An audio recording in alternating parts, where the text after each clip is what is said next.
Pues este fin de semana Miguel Ríos cumple 80 años y vuelve a Granada. Enhorabuena, felicidades. ¿Qué tal, Xavi? Muchas gracias. Bienvenido. Y no hay mejor sitio que Granada, en tu caso y en el de otra mucha gente, ¿no? Pues sí, la verdad es que es una ciudad bendecida. Y tiene un...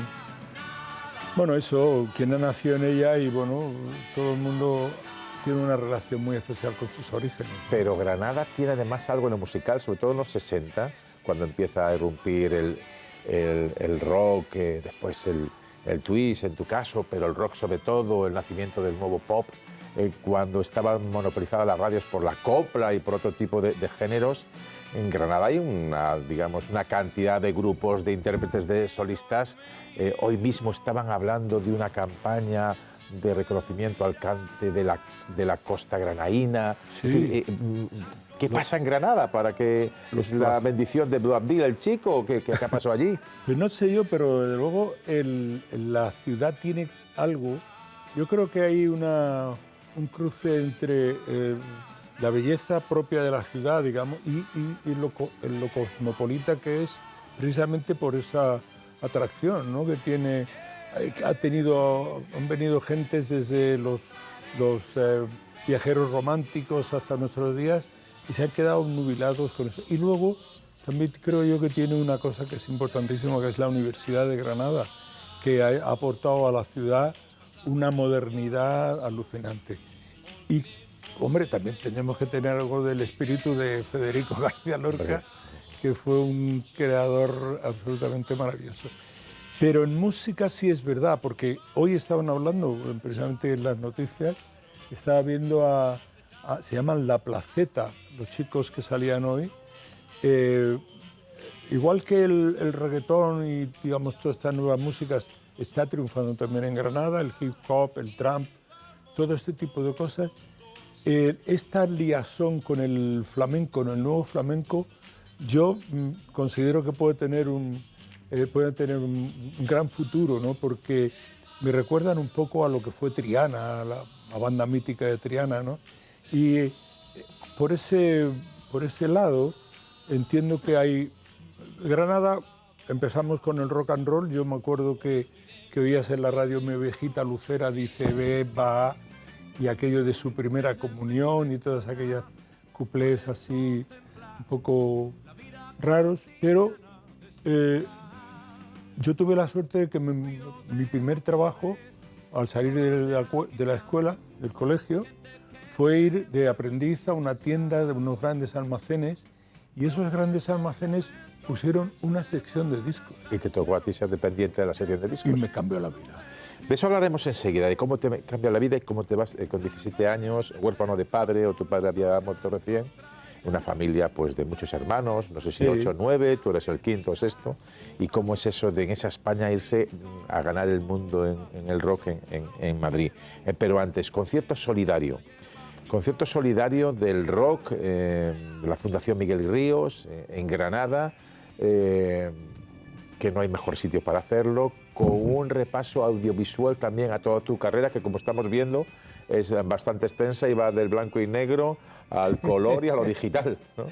Bueno, Xavier, más que a mí, el audiovisual no es un repaso a mi carrera, sino todo lo contrario, es una especie de aportación a la historia de Granada, de todo lo que pasó, esto que estamos contando. De todos los grupos, ¿no? ¿Quién empieza? ¿Cómo empiezan las fusiones? ¿Cómo saltan grupos, músicos de una banda a otra? ¿Cómo se va creando? Porque nosotros, como lo que te contaba antes, somos miméticos. Nosotros no hemos inventado el rock y, digamos, igual que no hemos inventado el trap ni el rap. Nosotros vivimos de una cultura impostada que tuvimos la suerte al abrazarla de que fue la que cambió el mundo. O sea, el rock, la gente de mi generación, precisamente esa generación, que es la pre-baby boom, consigue por 3 acordes, por la conjunción de 3 acordes y la emoción que esos 3 acordes comportan, consigue acabar con el mundo de los mayores. No acabar con el mundo de los mayores, pero liberarse del mundo de los mayores. O dar otra pista, por lo menos. Exacto, darle, sí, el track, no tenía que ser el track del padre el que tenía que seguir. Yo que me acuerdo que en mi casa se usaban yo usaba ropa de mi hermano que le daban la vuelta para que me sirviera a mí. Tal. Yo en el momento en que ya pude ser yo me compraba mi ropa que era muy diferente a toda la que había venido antes, ¿no? Así que esa vuelta cultural tan importante, que no fue solo aquí, sino fue planetaria, a algunos nos sirvió para conseguir una forma de expresión que no tenía nada que ver con la cultura original. Pero la transformáis, la deglutís, la convertís en un momento que había mucho monocultivo de la copla y el rock pues no estaba precisamente muy bien visto, y tú en concreto decías, a mí me cambió la vida ser dependiente. Yo estaba llamado a ser dependiente en unos grandes almacenes, sí, en Granada, y de pronto la sección es la de discos y tengo el privilegio de poder escuchar discos que van llegando de Elvis, de Norteamérica, de Reino Unido, casi en primera versión, ¿no? Y llega un momento en que tú dices, yo quiero probar esto, haces algunos pinitos y con 17 años, si no estoy equivocado, te vas a Madrid, debe ser principios de los 60, un Madrid muy duro aún, sí, bastante 61. Duro, ¿no? Y tu madre, familia humilde, ha muerto tu padre, su marido, sois una prole bastante prolífica. ¿Y cómo es el momento de, pero a dónde se va mi hijo a Madrid, con lo bien que estaba dependiente aquí, o cómo fue? Yo soy el menor de la familia, de los hijos, y mi madre mostró una generosidad increíble, ¿no? Yo había cantado siempre. Yo, por ejemplo, el primer dinero que gané era cantándole a mi madre El Granada de Agustín Lara, y que a ella la enternecía mucho y me daba para que me fuera a comprarme el tebeo o comprarme... Y fue genial que esta mujer entendiera que eso era una vocación, que lo que yo descubrí en la tienda fue una vocación, porque yo tenía facilidad para emocionar a la gente que me escuchaba desde el colegio. Yo cantaba y pasaba algo. La gente, cuando cantabas en la capilla, yo no sé si lo pienso yo, pero yo me imbuía de mi propia emoción y yo creo que eso lo traspasaba. Y de pronto esa mujer se da cuenta de que en vez de ponerle puertas al campo tiene que facilitar, y yo me acuerdo que mi madre me dio los ahorrillos que tenía para que yo pudiera venirme a Madrid. ¿Y llegas aquí? ¿Tienes algún contacto, algún amigo que te dé pensión, cuartelillo? No, sí, yo tenía un vecino de mi propia placeta, de la placeta del Cercado Cartuja, que vivía en una pensión, y yo la primera vez que llegué fue en la tienda de discos. Yo había hecho demos, y en la tienda de discos, cuando venían los representantes, entonces se vendían discos y había un señor, como si vendiera joyas o lo que fuera, con las muestras de los discos. Tú llegabas y me decía a mí, mi jefa, que era una chica de 22 años, o sea que me decía, Miguel, ¿tú qué crees que te...? Y era un disco del dúo dinámico, por ejemplo. Y yo, pues pide 10 de estos porque Paquita, porque va a ser un gran éxito. Y ahí los representantes, estos entablaban relación con nosotros. Y yo hice un demo para Radio Granada que ganó un concurso que se llamaba Cenicienta 1960. Era redondísimo el título del programa. Y este tipo oyó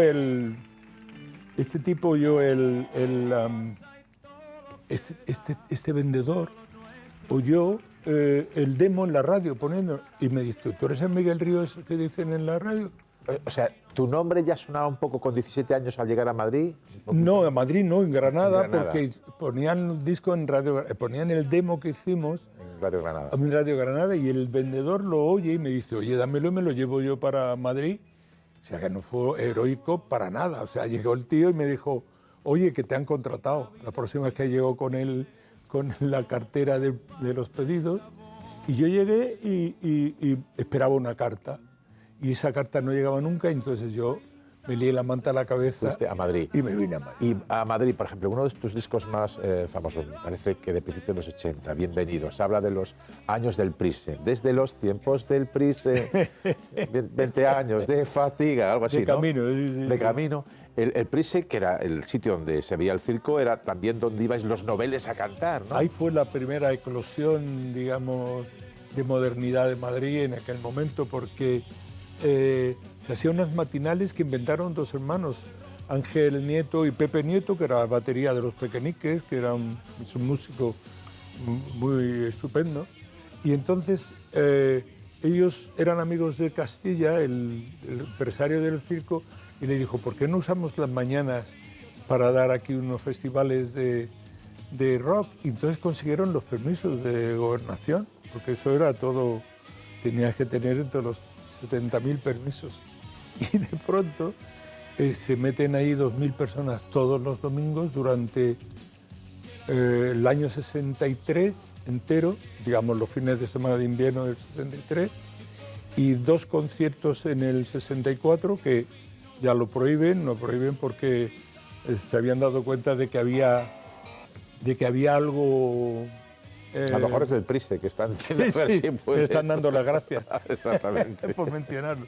No, pero la verdad es que todo fue... Rodado. Había muy poca gente que hiciera rock o rock and roll en aquel momento, pero claro, nos veníamos a Madrid. Aquí pasó una cosa que era cojonudo, que es que la gente que tenía pasta eran las que podían formar grupos, porque comprar un amplificador... Una guitarra eléctrica. Era una guitarra eléctrica, era de una clase diferente a la que veníamos los cantantes. Pero es acojonante porque de pronto tuvimos el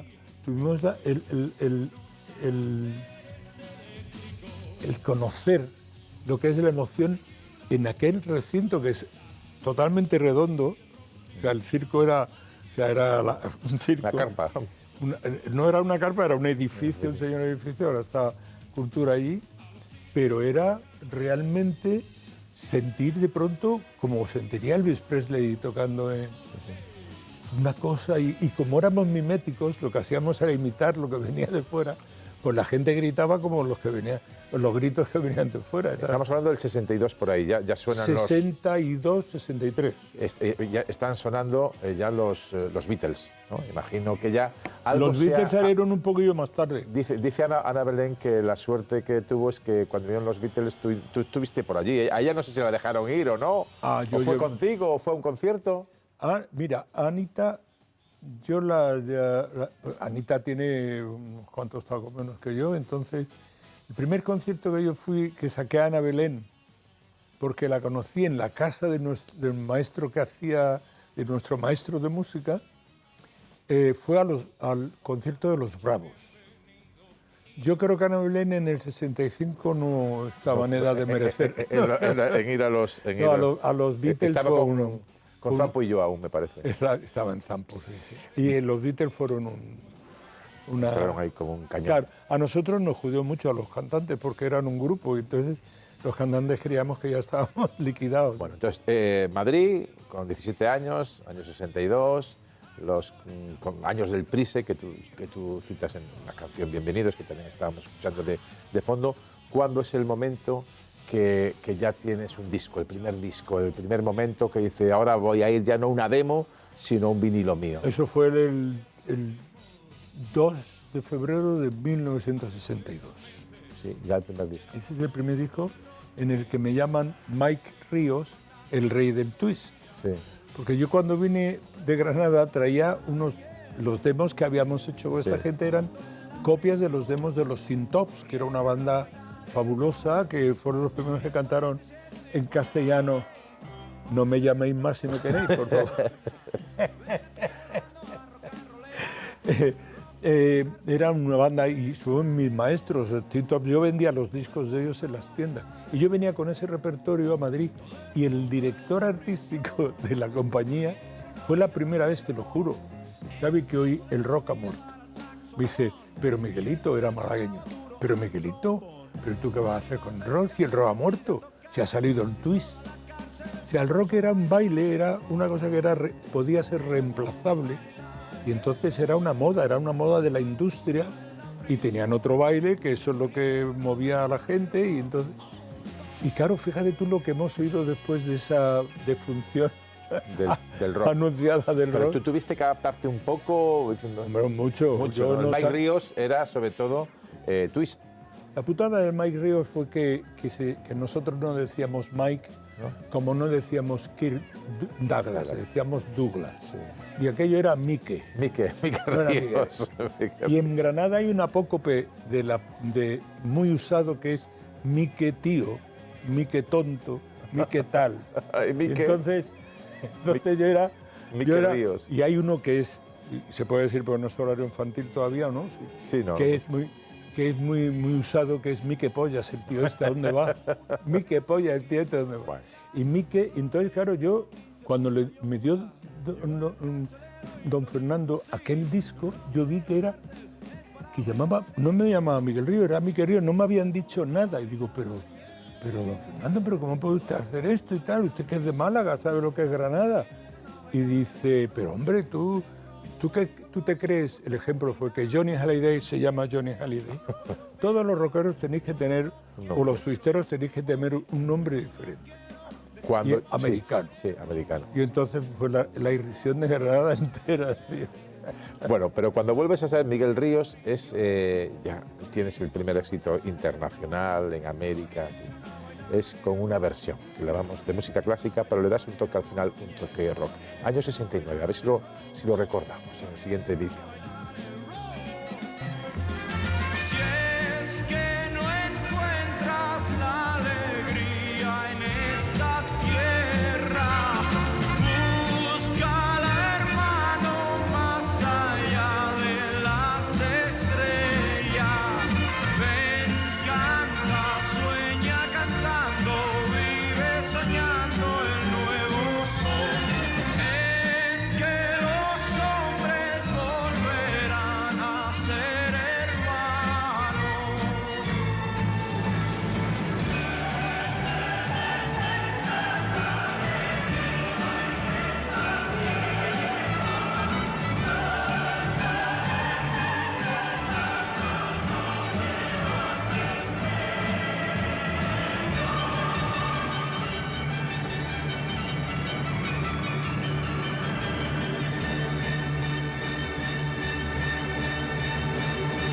Casi entras en éxtasis ahí.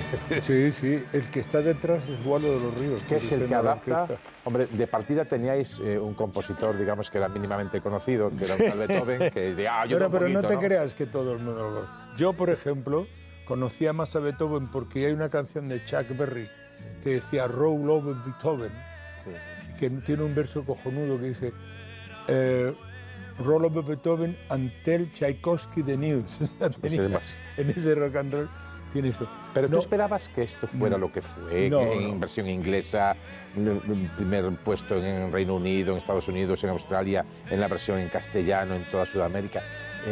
¿Tú pensabas que esto podía haber llegado a ser lo que fue en el momento? No, ni yo ni los verdaderos que lo crearon. Yo ahí soy un altavoz de la canción. Yo no intervine prácticamente nada más que cantándolo. Ahí estaban Waldo de los Ríos y Rafael Trabuchelli, que eran los tipos que se habían inventado eso y los que estaban verdaderamente acojonados, porque claro, igual que en el flamenco están los flamencólogos, los clasicólogos también son la hostia.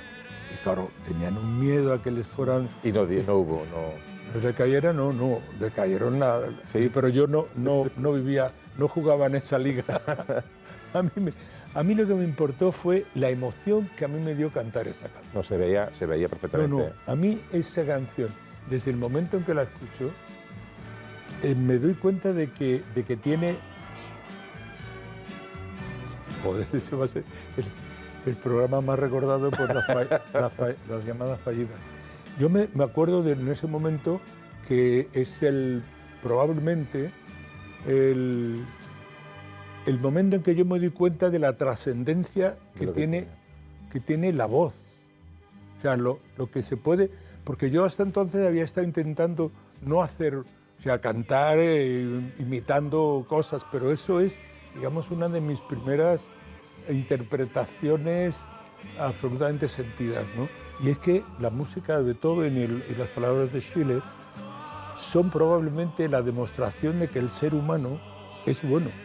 Es que el ser humano no puede estar viviendo lo que está viviendo ahora. Eso es la contradicción contra toda la barbarie. Eso es el altavoz de la humanidad y que lo cantas y se te ponen los huevos. Es la hostia, es una cosa genial. Sí, yo tenía una monja que nos ponía mucho música muy clásica, muy puritana, religiosa, pero aquí le encantaba. Yo creo que sobre todo la estrofa esa final de si es que no encuentras la alegría en esta tierra, búscala, hermano, más allá de las estrellas, que también tenía un componente religioso ahí, por lo menos para... Yo me acuerdo que lo oíamos en las iglesias, un tiempo se cantaba en las iglesias. Sí, a Bob Dylan también se le cantaba mucho, con algunas versiones en las iglesias le cantaba. Bueno, años 69, 70, ahí lo hemos emocionado a Miguel Ríos. Luego ya te conviertes en una estrella y llegamos a mitad de los 70, muerte de Franco, inicio de las libertades. Para la música eso también fue otro momento, o ya lo teníais tan conquistado. ¿Cómo viste aquellos años del 76, 77, las primeras elecciones? ¿Cómo lo viviste? La verdad es que en realidad para nosotros la muerte de Franco supuso no tener que llevar, bueno, tuvimos un par de años más llevando las letras a censura, ese miedo que tenías a que no te radiaran los discos, o que por el capricho de un ser que estaba detrás de una mesa, un ser gris que estaba detrás de la mesa, te prohibieras incluso sacar el disco. Pero nosotros entramos en esa guerra como más por la ruptura de la imagen que por los textos que decíamos. Nosotros queríamos parecernos a los americanos y fueron precisamente los cantautores, Víctor, Ana, Víctor, Juan, Luis Pastor, esta gente la que nos prestan las palabras, la que nos dicen qué es lo que hay que cantar un poco, por dónde hay que ir, cómo hay que vestir el rock para que sea un servicio a la sociedad en la que vives, ¿no? Y fue fantástico. A mí me vino muy bien porque en realidad en el 78 monté mi primera gira que se llama La Noche Roja. Ibas ya, digamos, marcando territorio ya con La Noche Roja. Bueno, algunos creían que estaba financiado por el PC, tío. Algún meeting del PC fuiste. Pero ni un guil, no cayó nada. Rubros no había, vamos, ¿no? No. ¿Sabes qué? Nosotros hicimos esa gira porque unos tipos que fabricaban pantalones, se les ocurrió poner a uno Redbox a los pantalones. Y entonces nosotros, como nos dieron pasta para traer equipos de fuera, de Inglaterra y tal, lo que hice, que lo monté yo esa gira, lo que hice fue llamarle Redbox La Noche Roja. Había un libro de Barrows, que se llamaba Las ciudades de la noche roja. Y yo me acuerdo que había leído ese libro, era muy fantasioso, y pensé que era el título ideal de una gira de verano. Y le puse eso. Claro, no había ninguna intencionalidad política en eso. Después llega Bienvenidos, 81-82, un éxito tremendo, y luego el rock de una noche de verano, tiempos del cambio. Veníamos del cambio, de 28 de octubre del 82. Esa gira, estamos viendo algunas imágenes. Yo no sé si incluso podemos poner algo de sonido a pantalla completa y escuchar ya sobre la marcha, así en directo, como se dice, algo de la versión.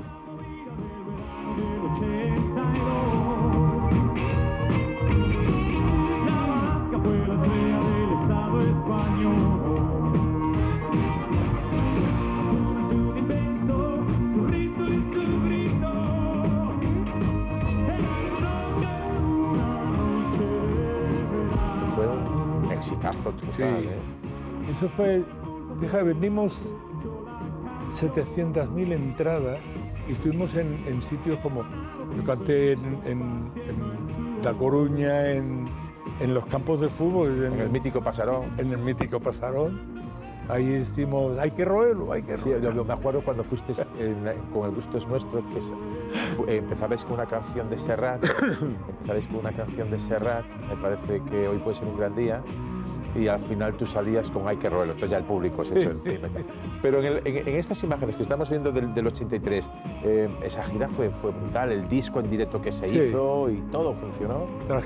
Toda la producción la trajimos de Inglaterra, había una compañía, yo claro, cuando me daban pasta para montar algo, no me lo gastaba en comprarme un coche o una casa.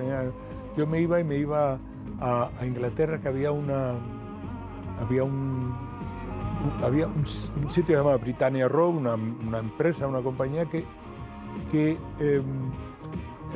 manejaba el equipo de los Pink Floyd, lo troceaba, un equipo tan brutal, lo troceaban y te lo mandaban a cualquier parte del mundo.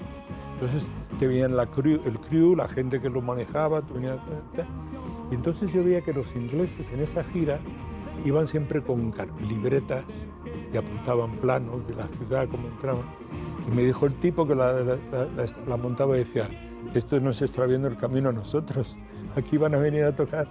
Ahora, porque era un país maravilloso para tocar, donde no te llovía prácticamente en verano, donde además había una gente deseosa, se moría por salir a la calle. Habían vivido una represión tanto tiempo, tan larga, tan oscura, tan gris todo, que era, claro, aquello era como de verdad. Yo recuerdo haber estado en campos de fútbol donde nadie ha podido batir ese récord porque nadie ha vuelto a hacerlo, salvo en algunos. Pero había unas ganas. Primero, la música ya sonaba desde Bienvenidos, que también fue una de las canciones. El rock de una noche de verano. Lo que decías tú, las ganas de la gente de salir, de cantar, de disfrutar después de todo lo que veníamos y veníamos del inicio de la modernidad. Gana el PSOE, gana Felipe González, que no tiene mucho que ver con el que ahora mismo pues, habla de vez en cuando, las cosas son como son, y esas ganas. Qué desilusión, tío. ¿Desilusión lo qué? ¿Sabes que no puedo apagar el teléfono? No sé apagar el teléfono. No, qué desilusión lo de Felipe. ¿Qué fue desilusión? Para mí. Sí.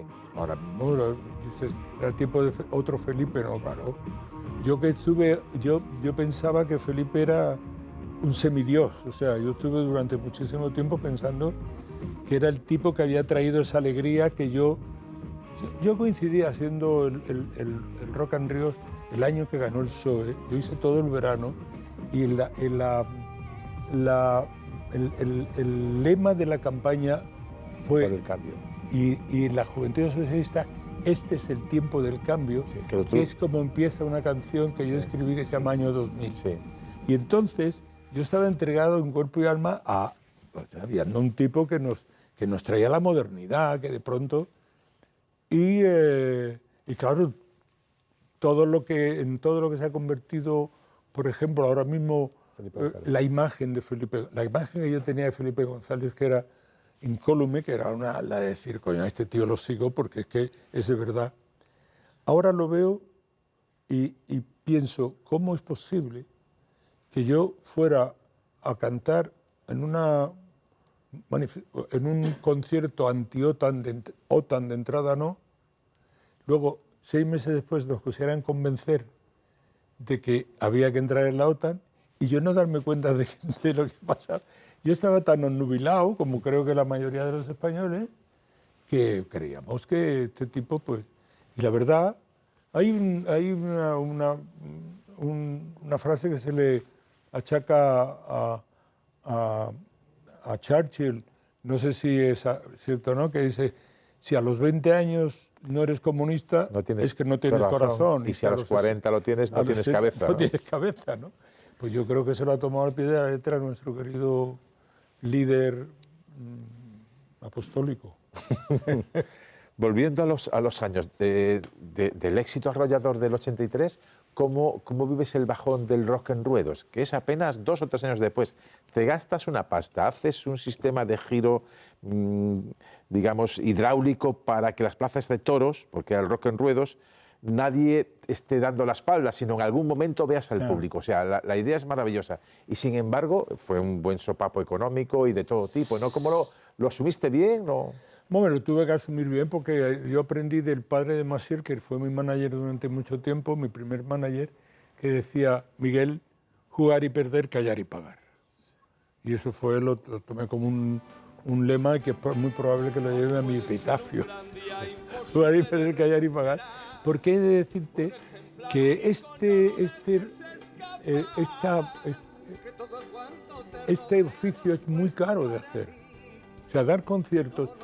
Nosotros llenábamos las plazas de toros, pero calculamos mal calculamos mal la logística teníamos que llevar 3 escenarios que iban porque eran muy complicados. Luego U2 hizo un concierto en medio de los campos de fútbol, de las plazas de toros, pero cuando lo hicimos nosotros, que era el año 85, realmente montar un hidráulico que te sostuviera 14 toneladas encima, teníamos las luces, el sonido, todo el sonido que cubría la plaza.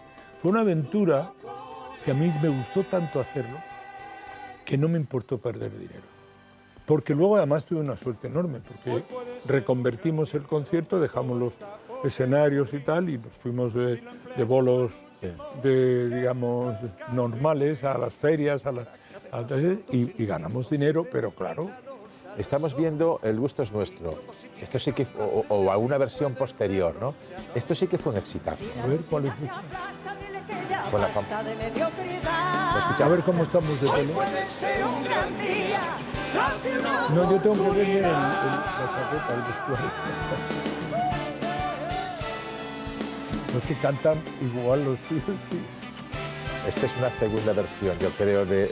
Sí, esta es el 20 años después. 20 años después. Bueno, una última pregunta por mi parte, y luego le harán una pregunta, o te harán una pregunta a los miembros de la mesa. Con el tiempo vivido, recorrido, cantado, ahora que se habla tanto de polarización política, hoy hemos visto lo que ha pasado y que luego analizaremos con pues todo lo que ha provocado un movimiento de un juez a 3 días de que hiciera una campaña electoral. ¿Qué visión tienes de nuestro país y de lo que nos pasa como país? A mí yo te digo que yo he vivido el franquismo, nací en el 44, o sea que he vivido el franquismo, y el otro día oyendo la ley de amnistía, el pleno de la ley de amnistía, oía el franquismo puro y duro. Yo lo que oía era lo que había oído, traidor, que es una palabra que le gusta mucho a los fascistas, les gusta mucho eso yo la verdad es que ese día pasé un día muy malo, porque claro, de pequeño te recuerdas lo que oyes. Yo nací in albis a la política, quiero decirte que en mi casa habría tanto miedo que no se hablaba de nada, pero cuando fui ya creciendo ya me fui dando cuenta de qué era y quién eran, y me di cuenta, lo pasé muy mal. Yo creo que estamos en una deriva que no es, desafortunadamente no es española solo, es planetaria. Igual que en los 80 Reagan y Thatcher hicieron un movimiento en el que de pronto las leyes, no había ningún control del comercio y pusieron al mercado por encima del ser humano. De momento es cuando de pronto te das cuenta de que el valor de las personas no es nada. Y ahora lo que vamos, creo que es aumentado y corregido, ¿no? Bueno, pues vamos a ver lo que preguntan, opinan y consideran los miembros de la mesa de análisis.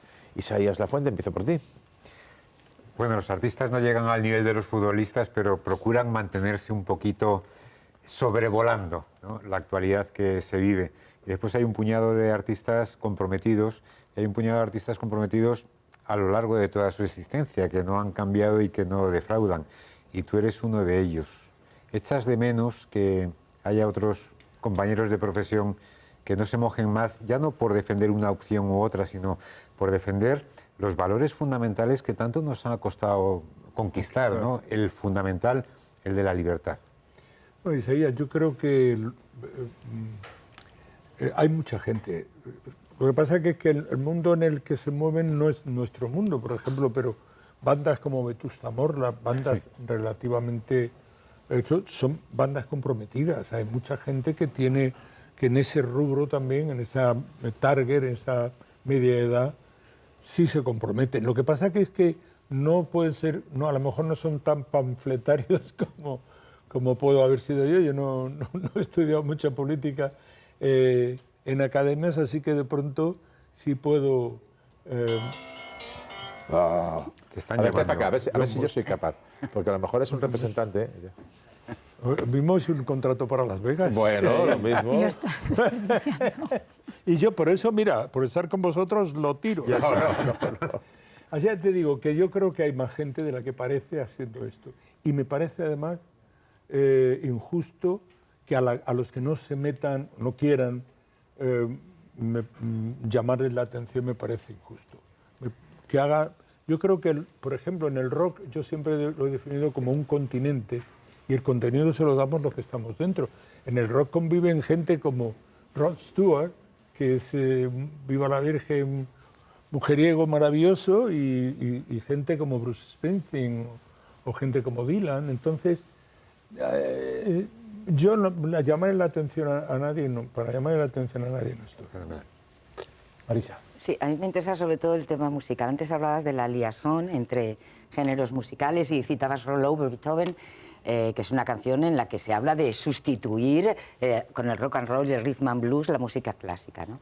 A mí me gustaría saber si tú crees que ahora mismo lo que escuchan las nuevas generaciones, el reggaetón, el hip hop, el trap, eso puede llegar a sustituir otros géneros más clásicos como el blues, como el rock and roll. Bueno, yo creo que los géneros, así como Marisa, a tu hijo no le vamos a decir que deje la armónica, por favor.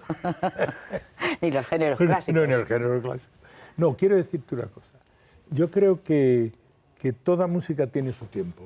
Igual que a mí me emocionaba oír a Elvis Presley, que no entendía lo que me decía, pero sabía que me lo estaba diciendo a mí. Con esta gente no conecto, no puedo conectar porque no sería usurpar un poco su territorio. Pero sí los respeto, quiero decirte que están haciendo algo que conecta con la gente. El grado de conexión que puedan tener y el grado de tiempo que puede durar esto, que permanecer en eso tiene que ver mucho con la industria. La industria va a mucha velocidad y la industria... nosotros somos el último eslabón de la creación. O sea, los que están en el primero tirando de la cuerda es la industria. Y durará mientras sea muy rentable. Igual que el Rock and Ríos vendió 400.000 discos y entonces la industria se dedicó a sacar cantidad de discos de rock. Esto es lo que pasa, esto es el signo de los tiempos. Javier. Sí, yo antes de la pregunta te iba a decir que das mucha envidia. Te veo y das mucha envidia, en muchos sentidos. Y luego iba a decirte algo que tiene que ver con experiencia personal, ¿no? Y es, me da la sensación de que te acoplas muy bien a todo, ¿no? Yo estuve en el Paraninfo en el 82, se supone que había allí 500.000 de personas en aquel concierto que ya era para celebrar la llegada de Felipe González. Y estuve este pasado verano en el Náutico de Ogrove y había 200 personas. Sí, y te que lo pasaste, es un sitio maravilloso. un sitio maravilloso, como sabemos nosotros, pero te lo pasaste fenomenal con 200 personas en un mini concierto pegado a una playa. Y yo lo que me pregunto es, una, ¿cómo te acoplas a eso? Y dos, con respecto a aquel Miguel Ríos del 82, da la sensación, con el desencanto que nos has contado un poco esta caída del felipismo, de que ahora no harías algo así. Claro. Bueno, contesto la primera. En realidad, fíjate que yo he tenido la suerte a los 79 años, 78 años, que fue a hacer un disco acústico que no había hecho en mi vida. Y eso me permitió tocar en recintos donde no había tocado nunca. En teatros, en sitios así que lo había tenido prohibido porque ahí, salvo desde los conciertos de Rock y Amor en el año 72, que sí íbamos a teatros, yo no pude tocar realmente en esos recintos. Necesitaba un entourage que tuviera que ver con eso. Y bueno, lo segundo, yo creo que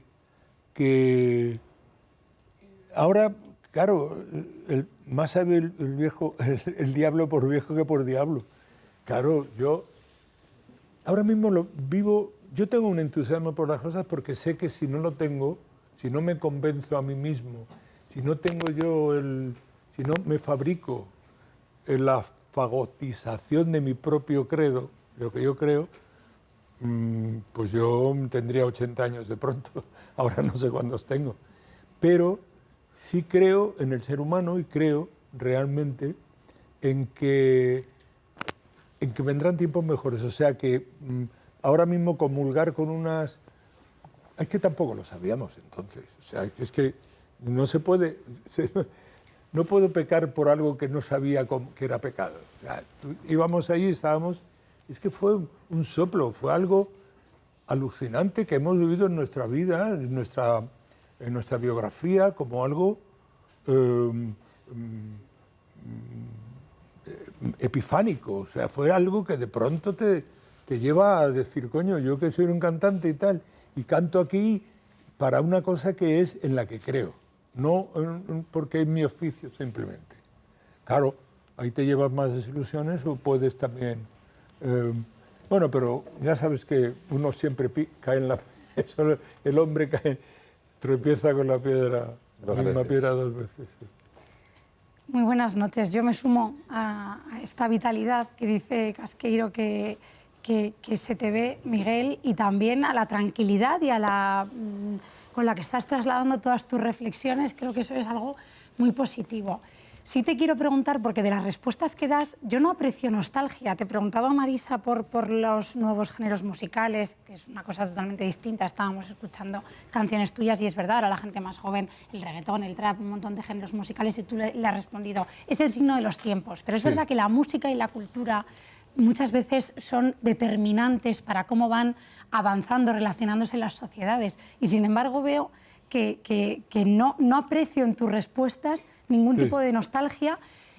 Fíjate. Al ver ahora las nuevas generaciones, y luego no me resisto a preguntarte, has citado antes a Vetusta Morla hablando de bandas, pero en la música de hoy, en la que escuchan los chavales más jóvenes, ¿Miguel Ríos escucha algo de esa música?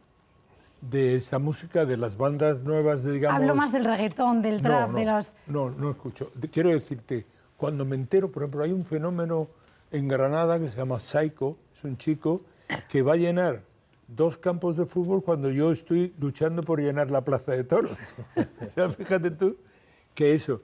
Y claro, cuando leí la Buena Nueva en el periódico, pues dije, oye, ¿este tío quién es? Y claro, inmediatamente. Lo bueno que tiene ahora mismo todo es que te puedes enterar. Lo encuentras. Y entonces me metí, lo estudié y tal, y descubrí que no me llegaba, pero la verdad es que sí le deseé mucha suerte, porque ahí van a haber 40.000 personas ese fin de semana en que yo cumplo 80 años, van a haber 40.000 personas vibrando con alguien. Eso tiene que ser positivo. Si luego el mensaje es más o menos profundo o conveniente, te tendrá que salvar el propio tío, ¿no? Quiero decirte, el propio escuchante, el que oiga. No, el tipo lo hace y si tú picas, pues picas. O sea, no sé, yo en ese sentido también tengo una cosa, que es que considero a toda la gente que está en la música como parte de mi familia. No importa el género. O sea, por más contrapuesto que sea, yo creo que tengo con ellos un lazo muy estrecho, porque sé las fatigas que se pasan para conseguir un éxito. Bueno, Miguel Ríos, muchísimas gracias por estar aquí. Felicidades por esos 80 tan bien llevados. Muchísima suerte para toda la jornada. Empezáis el viernes. Tenéis un acto el sábado por la mañana con los del Gusto es Nuestro, con Ana Belén, con Víctor Manuel, con Joan Manuel Serrat. Y luego ya a Puerta Gallola, ¿no? en la plaza de Toros de Granada, ese concierto de los 80 años, que sea todo un éxito, que lo disfrutes y todos los que vengan en el futuro. Miguel. Lo que me gusta mucho, y gracias, Xavi, por haberme recibido aquí, lo que me gusta mucho es que vamos a dar a conocer una fundación que lo único que quiere es conseguir que yo le devuelva a Granada parte de lo que me ha dado. O sea, que es tan sencillo como eso, o sea, no se buscan más. Entonces, ahí sí que yo creo que tengo ahora, no me veo para hacer muchas giras dando saltos, a lo mejor acústicos sí, pero en realidad sí me veo trabajando para financiar la fundación, porque está claro que no son tiempos para la lírica. Entonces, ahí no hay nada más que bueno, pues fajarse y levantar la cosa. Pues venga, fajarse, continuar y siempre adelante, Miguel Ríos. Un placer. Muchas gracias. Y un honor tenerte aquí en la televisión pública. Muy buenas noches y toda la suerte del mundo para ese concierto en Granada el próximo sábado. Hasta aquí el tiempo para la entrevista, hoy con Miguel Ríos, en las vísperas de sus 80 años y su gran concierto solidario en Granada.